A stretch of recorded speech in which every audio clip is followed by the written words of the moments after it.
నమస్తే. మీకో విషయం తెలుసా? ఇండియన్ గవర్నమెంట్ ఒక సెన్సేషనల్ నిర్ణయం తీసుకుంది. అదేంటంటే నేషనల్ ఇంటెలిజెన్స్ గ్రిడ్ అనేది ఒకటి ఉంది. National intelligence grid.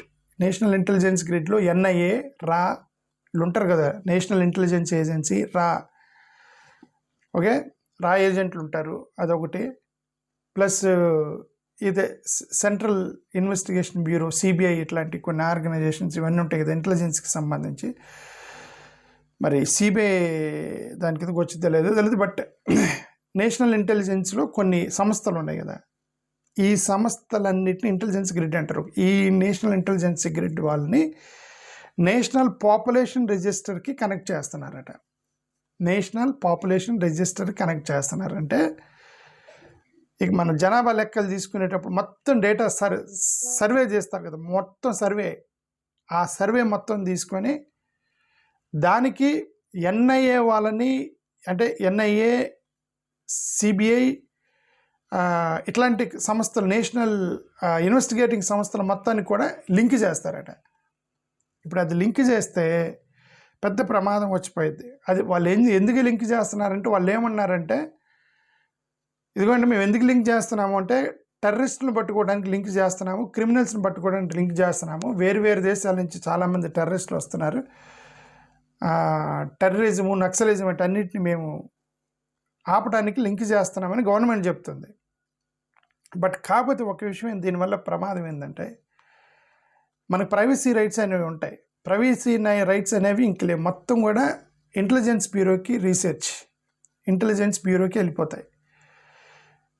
Okay, intelligence bureau చేతిలో నీ ఆధార్ కార్డు కొట్టగానే నీ బ్యాంక్ అకౌంట్, నువ్వు ఎక్కడున్నావు, నువ్వు ఏ ఫోన్ వాడుతున్నావు, రీసెంట్గా ఏ హాస్పిటల్కి వెళ్ళావు, రీసెంట్గా నీకేమేమి ఇన్సూరెన్సులు ఉన్నాయి, మొత్తం కూడా వాళ్ళకి తెలిసిపోయింది.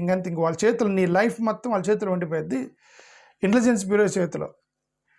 ఏమేంటి intelligence bureau research and analysis wing అంటే రా నేషనల్ ఇంటెలిజెన్స్ ఎన్ఐఏ, ఈ మూడు చేతుల్లోకి వెళ్ళిపోతాయట. సిబిఐ లేదు దీంట్లో. మరి ఇంటెలిజెన్స్ బ్యూరో, రా అండ్ ఎన్ఐఏ, ఈ మూడింటి చేతుల్లోకి లింక్ చేస్తున్నాడట.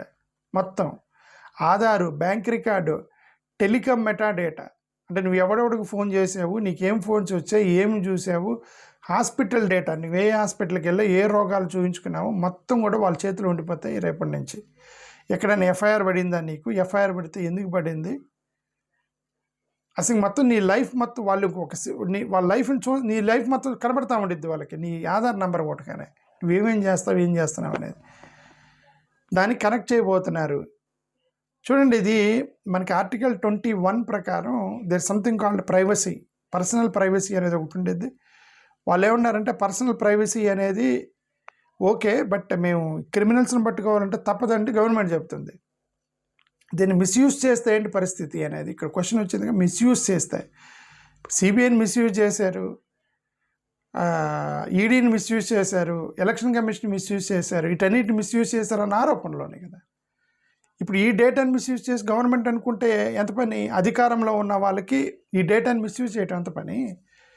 నీ అపోనెంట్స్కి సంబంధించిన మొత్తం వీక్నెస్లు మొత్తం తెలిసిపోతాయి కదా. ఓకే, బ్యాంక్ అకౌంట్ తెలిసిందంటే బ్యాంక్ అకౌంట్ నుంచి ఎవరెవరికి డబ్బులు పంపిస్తున్నావు, నీ భార్యకి నువ్వు డబ్బులు పంపిస్తున్నావు, మధ్యలో నీ గర్ల్ ఫ్రెండ్కి డబ్బులు వేస్తుంటే కూడా తెలిసిపోతావు వాళ్ళకి, అంతే కదా. బ్యాంక్ అకౌంట్స్లో ఎవరెవరి అకౌంట్లకు డబ్బులు పంపిస్తున్నాడు అనేది ఎన్ఐఏలకి ఎప్పటికప్పుడు డేటా మొత్తం చేతిలో ఉంటే నీకు మధ్యలో ఉన్న సెటప్లు కూడా తెలిసిపోతూ ఉంటాయి. మధ్యలో ఎంతమంది గర్ల్ ఫ్రెండ్స్ ఉన్నారు, ఎంతమందికి అమ్మాయిలకి నువ్వు ఫోన్ రీఛార్జీలు చేస్తున్నావు, కాలేజీ పిల్లోడు నిజంగా కాలేజీకి వెళ్తున్నాడా లేదంటే ఎక్కడైనా పబ్లో కూర్చున్నాడు, మొత్తం తెలిసిపోతూ ఉంటుంది వాళ్ళకి, based on your bank account transfer, transactions. Bank account transactions purely personal, అది ఎన్ఐకి ఇచ్చేస్తారట. అది ఓకే. రెండోది, దీనివల్ల మరి డేటా అనేది చాలా మిస్యూజ్ అయ్యిద్ది, హెరాస్మెంట్ చేస్తారు. ముఖ్యంగా మైనారిటీస్ మీద ఎక్కువగా ఫోకస్ పెడతారు. ఎందుకంటే మైనారిటీస్ అంటే ఇప్పుడు వాళ్ళు అనుమానం మైనారిటీస్ మీద, ముస్లిమ్స్ మీద, బంగ్లాదేశ్ నుంచి వచ్చారా, పాకిస్తాన్ నుంచి వచ్చారా, వాళ్ళకి వీళ్ళకి ఏమైనా లింకులు ఉన్నాయా, వేరు విదేశాల నుంచి డబ్బులు వస్తున్నాయి, దుబాయ్ నుంచి డబ్బులు వస్తున్నాయి, మొత్తం కూడా ఎప్పటికప్పుడు తెలిసిపోతూ ఉంటాయి. మైనారిటీస్కి బాగా హెరాస్మెంట్ అయిపోయింది ఇప్పుడు దీనికి సంబంధించి. గతంలో గండీవా అనే ఒక టూల్ వాడి, ఇప్పుడు ప్రస్తుతానికి గండీవా అనే ఒక టూల్ వాడుతున్నారు కదా. గండీవో టూల్ మీ అందరికీ తెలిసి ఉండవచ్చు. గండీవో టూల్ అంటే ఊహా చిత్రాలు గీసి ఎవడైనా క్రిమినల్ దొరకలేదనుకోండి, చెప్పిన ఆధారాలను బట్టి ఊహా చిత్రాలు గీస్తారు. ఈ ఊహా చిత్రాలు గీసి స్కాన్ చేసి ఆ సాఫ్ట్వేర్కి ఎక్కిస్తారు గండీవో టూల్కి. మరి దాన్ని గంధీవా అంటారా గండీవా అంటారా తెలియదు. ఓకే, GINDIAVA అని ఉంది ఇక్కడ. గండీవో టూల్ అని నేను చదువుతున్నా. ఓకే, ఆ గండీవో టూల్లోకి ఆ ఊహా చిత్రం ఎక్కిస్తే ఆ చిత్రానికి సరిపడ్డ ఎవరెవరు ఉన్నారు క్లోజ్గా అనే ఫోటోలు మొత్తం చూపించింది. దాన్ని గండీవో టూల్ అంటారు. ఓకే, దాన్ని వాడుతున్నారు ఇప్పుడు ప్రస్తుతానికి. ఇప్పుడు ఈ డేటా కనుక వచ్చిందంటే అది ఇంక విజృంభించింది అది గండీవో టూల్ అనేది. ఒక చిన్న దాన్ని పెడితే మొత్తం పీకేసిద్ది అనమాట ఆర్టిఫిషియల్ ఇంటెలిజెన్స్ ద్వారా. ఓకే, సో ఇంత ప్రమాదం మరి వీళ్ళు ఎందుకు చేస్తున్నారు? అది కూడా ఇంపార్టెంటే. ఇప్పుడు ఎందుకు క్రిమినల్స్ని పట్టుకోవటం, టెర్రరిజం ఆపటం కూడా ఇంపార్టెంటే. యాంటీ నేషనల్ క్రిమినల్స్ని మన భారతదేశంలో రాకుండా national security is most important. But national security పేరుతోటి ప్రైవసీలోకి వెళ్తున్నారేమో అనేది అనుమానం అయితే ఉంది కదా. ఓకే, మరి ఇది నరేంద్ర మోడీ గారు అది చేయాలని పట్టుబడుతున్నారట. మరి ఎందుకు అనేది ఇక రాబోయే రోజులు ఇది ఏమైనా మిస్యూజ్ అయిద్దా లేదని చూడాలి. Anything is a good. Anything if use it for good, it is good. Okay, anything that if you are misusing, even your pen is dangerous. A pen in your pocket, a student carries the pen, that is also danger if he misuses it. If he pokes his friend, if he pokes someone with pen, that is also danger. Okay, ఇక్కడ problem ఏంటంటే misuse చేస్తున్నారు, సంస్థలని ఇన్స్టిట్యూషన్స్ని misuse చేస్తున్నారు అనేటువంటి ఆరోపణలు ఉన్నటువంటి భయంకరమైన ఆరోపణలు వస్తున్నటువంటి ఈ సినారియోలో ఈ డేటా కూడా వెళ్తే అపోనెంట్స్కి సంబంధించిన డేటా మొత్తం కూడా వాళ్ళ గ్రిప్లో ఉండిపోయింది.